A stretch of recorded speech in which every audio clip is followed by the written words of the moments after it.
Bocal en verre, c'est une conserverie renversante et artisanale créée fin 2021 à Toulouse. L'envers du projet, c'est une association qui cuisine donc ses fruits et légumes invendus pour accompagner les personnes éloignées de l'emploi. Bocal en verre se situe sur le plus grand tiers-lieu de l'économie sociale et solidaire à Toulouse qui s'appelle La Bouillonnante dans le quartier de Soupetard. Et nous occupons spécifiquement un ancien restaurant d'entreprise qui s'appelle Le Petit Bouillon. C'est aussi un projet inclusif, solidaire et anti-gaspi. Ce qui nous a inspiré pour créer le projet Bocal en verre, ce sont des initiatives existantes en France autour de l'anti-gaspi, de la conserverie artisanale et des métiers d'insertion. Le projet, toutes ses valeurs et tous ses objectifs, c'est les objectifs de l'économie sociale et solidaire, dans le sens où on a une gouvernance partagée, où on va aller chercher un impact environnemental et un impact social, et que c'est un projet qui s'inclut vraiment sur le territoire toulousain. Les partenaires qui ont permis l'émergence du projet sont les premiers financeurs publics, notre première campagne de financement participatif pour acquérir du matériel, mais également les associations partenaires du projet social pour accompagner nos salariés et bénévoles à travers leurs différentes problématiques, leur insertion professionnelle et aussi sur le volet du handicap. Donc nous avons un modèle économique hybride. On dépend à la fois du chiffre d'affaires avec la vente des bocaux à nos clients, donc tout ce qui est hôtel, épicerie, magasins, cavistes, etc.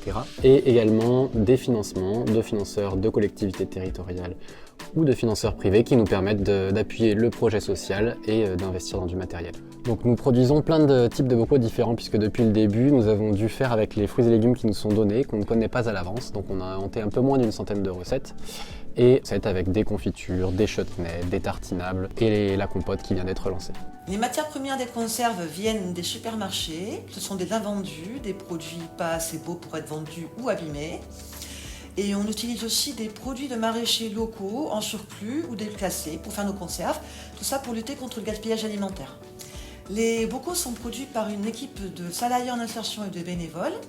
Une journée type à Bocal en verre, ça commence par réceptionner les légumes, les trier, les laver à l'eau vinaigrée, les couper manuellement ou au robot coupe, suivre des conserves, empoter, mettre des étiquettes et préparer les commandes. Déjà, Bocal en verre a la particularité de ne pas mettre de colle sur ces étiquettes, ce qui facilite le recyclage. Donc nous récupérons les bocaux à chaque livraison, nous les lavons, nous les réutilisons et pour les capsules, comme nous ne pouvons pas les réutiliser, nous les donnons à une association partenaire qui s'appelle Canette et qui œuvre au profit des personnes en situation de handicap. On ne jette rien chez Bocal en verre, c'est anti-gaspi, zéro déchet jusqu'au bout. On travaille avec une entreprise toulousaine, Hector le Collector, qui vient les collecter pour les valoriser.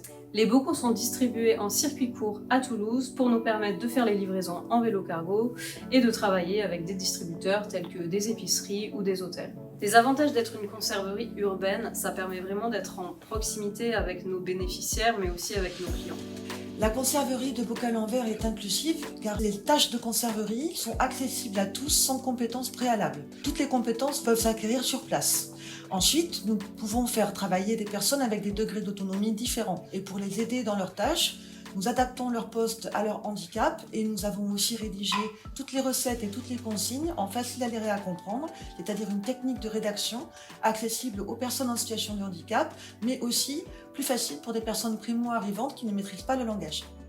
Alors les compétences qui sont développées au sein de la conserverie Bocal en verre, c'est des compétences à la fois techniques, transversales et de savoir-être. Donc techniques de base sur la cuisine, l'hygiène et la sécurité, transversales puisqu'elles peuvent se retrouver aussi dans d'autres métiers, et de savoir-être concernant notamment l'autonomie, la transmission des savoirs entre les salariés et les bénévoles, la confiance en soi et le travail en équipe. L'équipe permanente de Bocal en verre est composée d'un directeur, d'une encadrante technique et d'une conseillère d'insertion professionnelle. La conseillère d'insertion professionnelle est là pour accompagner les personnels de Bocal en verre sur des problématiques sociales et pour les aider à développer leurs projets professionnels. Alors le but de l'insertion professionnelle, c'est d'aider les personnes à aller vers l'emploi, à travailler leur projet professionnel et notamment à lever leurs freins périphériques. Donc leur frein périphérique, ça peut être comment je parle le handicap, retrouver un cadre et une stabilité, l'accès aux droits notamment dans les démarches administratives et tout ce qui est attrait et propre à la personne. L'idée c'est que Bocal en verre reste un dispositif tremplin pour aller vers l'emploi. Alors depuis 3 ans, on a franchi beaucoup d'étapes avec l'association. On a d'abord monté le modèle de la conserverie, donc on produit maintenant plus de 20 000 bocaux par an, et le modèle d'insertion professionnelle très particulier avec la pré-insertion plus l'insertion professionnelle, donc plus d'une dizaine de personnes qu'on accompagne en moyenne dans l'année. Donc nous aimerions remercier tous nos partenaires associatifs qui on a pu avancer main dans la main, avec qui on a développé tous ces projets incroyables. On aimerait remercier aussi toutes les personnes qui nous ont fait confiance et qui ont avancé au cours du projet avec nous. Nos premiers bénévoles et tous les membres actuels du projet qui nous ont permis de grandir, les prochaines personnes qui vont rejoindre le projet également, ainsi que nos partenaires privés et publics qui nous ont financés et qui nous appuient également dans ce développement à Toulouse. Pour soutenir le projet Boc à l'envers, il est possible de faire un don à notre association, de proposer du temps en tant que bénévole ou tout simplement d'adhérer et ainsi vous pouvez participer à la vie collective du projet. Et tout se passe sur Hello Asso.